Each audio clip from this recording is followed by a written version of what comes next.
alerté de l'intention et de la capacité technologique des Iraniens d'abattre l'avion présidentiel américain qui transportait Donald Trump, les services secrets américains ont résolu de trouver une parade pour extirper le chef de l'État américain de la mort certaine qui l'attendait. Non pas une mort délibérée, mais une mort provoquée par l'assassinat du chef de l'État iranien. Oui, on a beau dire, l'Iran incarne sur cette terre l'application du principe de la rétribution. L'Iran est l'une des nations qui, sur cette terre, rend de l'espoir aux opprimés. C'est l'une des nations qui permet à tout le monde sur la terre de dire ce qui nous arrive, nous, les opprimés, nous, que Fanon a appelé les damnés de la terre, peut arriver aussi aux puissants. La pierre de Dieu écrase doucement, mais elle écrase sûrement. Grâce à des pays comme l'Iran, comme la Fédération de Russie, comme la République populaire de Chine, le grand Sud global reprend confiance en la justice cosmique, qui est une justice supérieure à la justice humaine, à la justice institutionnelle, à la justice même du cœur des hommes. Oui, le cosmos parle. La loi d'action-réaction, l'une des 7 lois permanentes de la nature et de la supranature, est en opération totale. Kembnigne, action-réaction, la loi du karma. Pour tenter d'échapper à son karma, Donald Trump, qui avant sa deuxième réélection a déjà vu siffler son oreille traversée par une balle, probablement tirée par ceux-là même qui le tiennent aujourd'hui en otage et l'oblige à faire des guerres, Donald Trump a vu venir le jugement dernier.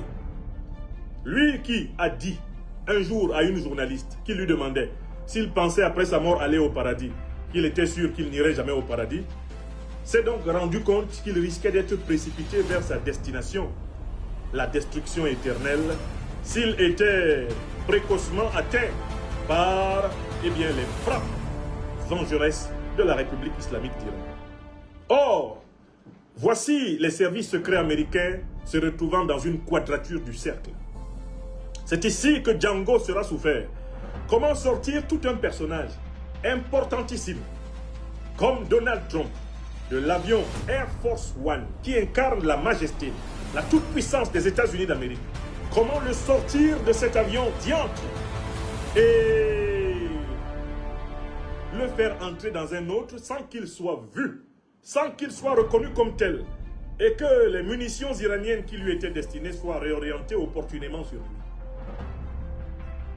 Et oui, c'est ici que les services secrets américains ont inventé une solution qui restera à jamais l'incarnation du ridicule total dans lequel se trouve la puissance américaine, désormais au bout de sa capacité d'agression planétaire impunie.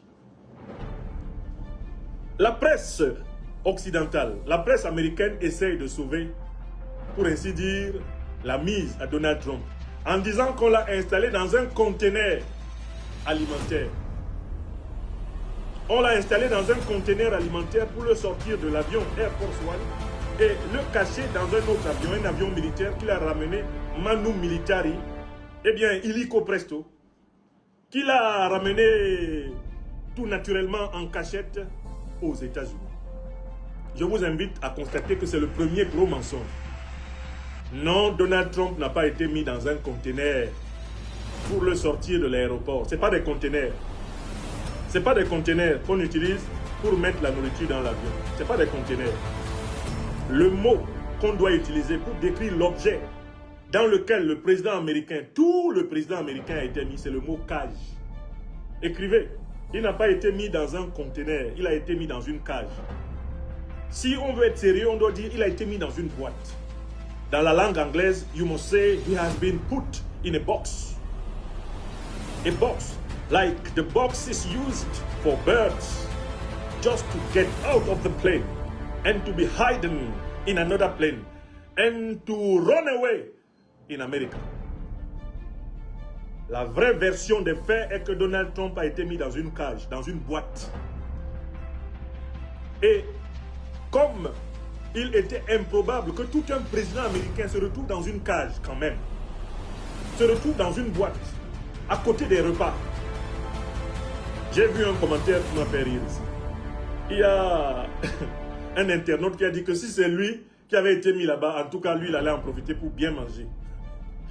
Imaginez Donald Trump entouré de plats de macaroni, de plats de salade, et caché au milieu des morceaux de viande. Mais Donald Trump emballé littéralement avec les aliments, transformé en produits finis et consommables en avion. Ça, c'est ce qu'on appelle l'ironie du sort, le comble du ridicule.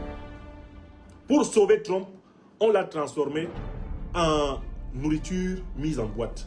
On l'a transformé en contenu de conserve. On a transformé Donald Trump en contenu de cage pour lui sauver la peau. N'est-ce pas le sommet du ridicule? N'est-ce pas le summum de l'humiliation? N'est-ce pas là la preuve absolue de la fin de cette toute-puissance? La fin de l'hégémonie de l'Occident? Ne se voit-elle pas dans cette image symboliquement forte? Tout un grand président des États-Unis d'Amérique, grand chef de l'OTAN, a dû se cacher dans une cage. Un objet dont la seule comparaison terrestre possible, c'est le cercueil. Il a fallu à Donald Trump faire le mort pour échapper à la mort.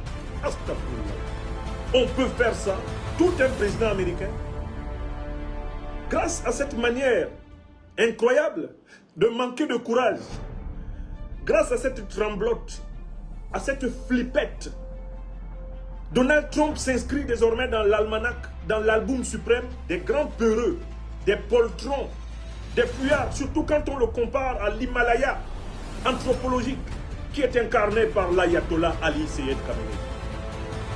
Ali Seyed Khamenei, avec la fierté de Jésus montant sur la croix, avec la fierté de Socrate buvant sa ciguë, avec la fierté d'Osiris affrontant Seth, car il avait confiance en la puissance, résurrectionnelle de Ra, Ali Seyed Khamenei s'est tenu debout sous les bombes américaines. Il a décidé de s'offrir en martyr pour que son peuple soit galvanisé sur le plan psychique, moral et spirituel, et que son peuple vainque l'impérialisme sioniste et américain.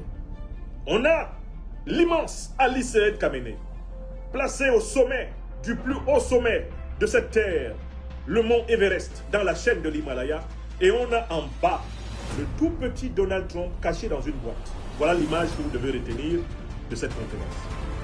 Cette image sera d'ailleurs représentée dans les prochaines heures sous la forme de l'intelligence artificielle. Ali Seyed Khamenei, debout au-dessus du mont Everest, et Donald Trump caché à l'intérieur d'une cage, dans une boîte. Voilà l'état symbolique dans lequel se trouve le monde. La roue dialectique de l'histoire a tourné. Donald Trump devient désormais the man in the box.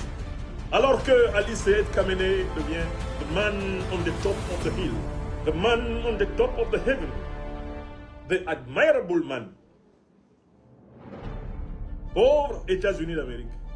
Si on leur avait dit que leur président finirait en sandwich, que leur président finirait à côté d'une sardine, que leur président finirait à côté du corned beef, ils auraient dit non.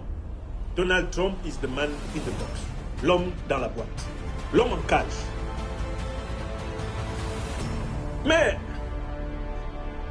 cette lâcheté, cette couardise, cette incapacité des dirigeants impérialistes américains contraste avec la brutalité avec laquelle ils s'abattent sur les autres.